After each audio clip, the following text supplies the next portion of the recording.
ברוך אתה אדוני אלוהינו מלך העולם שהכל נהיה בדברו. ברוך אתה אדוני אלוהינו מלך העולם שהכל נהיה בדברו.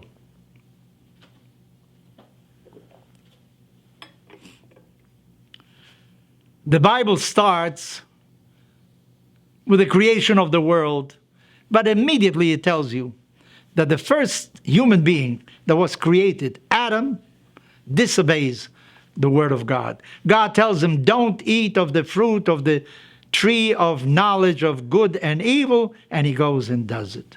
So he disobeys God. We see immediately the first significant episode is man disobeys God. Centuries later, the Jewish people have already gone out of Egypt. They were at Mount Sinai where they received the Torah. And immediately, they build a golden calf. They disobey God. First man, Adam, individually disobeyed God. This time, the entire people, it seems, disobeys God. It is true, not everybody participated in that, but others just looked on. Everybody in a certain way was guilty of disobeying God by creating the opposite of God, an idol, a golden calf, Egel Hazahav. Which of the two sins is worse? Is Adam's disobedience of God of not eating the fruit or building the golden calf? What do you think? Well, I think it's obvious building the golden calf. Because what did Adam do? He ate a ham sandwich. He shouldn't eat ham. Okay, God said, don't eat that. Was that such a grave sin? Yeah. In a moment of weakness, he saw that it was a very nice tree and so on. So he tried it. But in the case of our ancestors building a golden calf, they just heard the voice of God. I am the Lord who took you out of Egypt. Look at all the plagues he sent upon the Egyptians. Split the Red Sea, saved you from death. And now the first thing you go is betray him and you serve another God? Obviously, that is the worst sin. Yet, the Bible treats it differently. Because of Adam's sin, disobeying, eating the forbidden fruit, man is expelled from paradise. He will no longer be in paradise. He will have to work hard in order to earn bread. The woman will work hard, will suffer in order to give birth. I've seen animals giving birth. It seems nothing happens. There's no pain involved there. Many a time in a woman, it is a very painful experience, we are told, for a woman to give birth. There are consequences forever and ever. And in the case of the building of the golden calf, it doesn't seem to be so. Why is that so?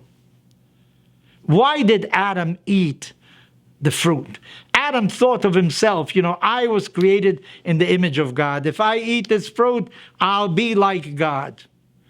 And when God told him, why did you eat of the fruit that I told you you shouldn't eat? You know what he did? He didn't say, I'm sorry. He said, Eve gave it to me. When God told Eve, why did you do it? The serpent did it. Everybody looked for an excuse. They didn't say, I'm sorry.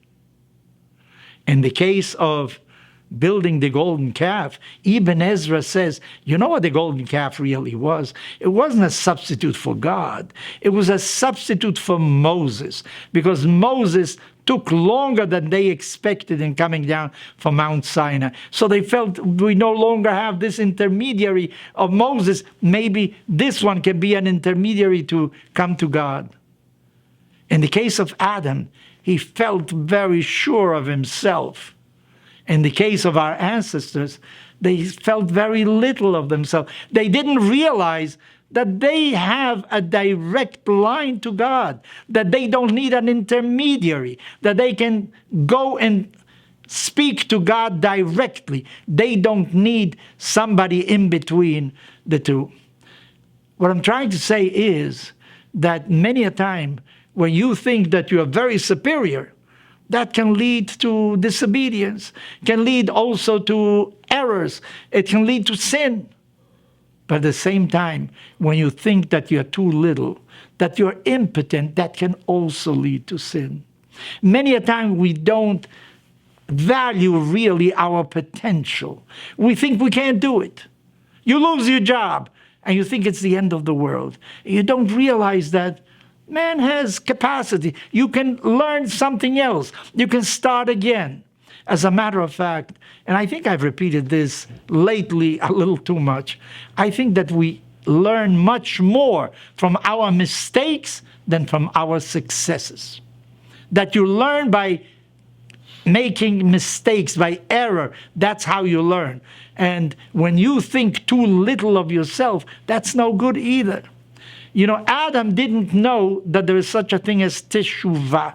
He didn't know such a thing as saying, God, I am sorry for what I did. I realize now I shouldn't have disobeyed you.